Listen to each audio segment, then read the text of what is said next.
Donc de contrer les fausses informations, pas d'en produire et de rajouter au mal du mal encore plus de mal, et donc pourrir tout cet environnement informationnel. En fait, c'est un peu à l'image d'un organisme, d'un être humain par exemple. Il doit avoir des anticorps pour lutter contre les virus, les attaques virales. Et ces anticorps, c'est justement notre écosystème de vérification de l'information. Ça peut être les médias, les journalistes, ça peut être les citoyens qui peuvent rajouter des notes communautaires comme sur X. Ça peut être aussi les institutions. Je parlais tout à l'heure de la DGSN.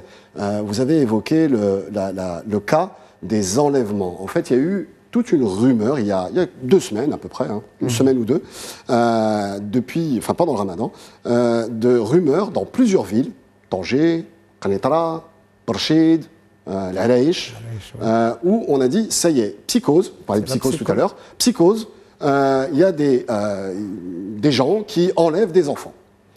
Et donc on a eu plein de cas qui ont pop-up, qui sont sortis comme ça dans plusieurs, donc la presse locale, les médias locaux en parlent, des fausses vidéos sont tournées.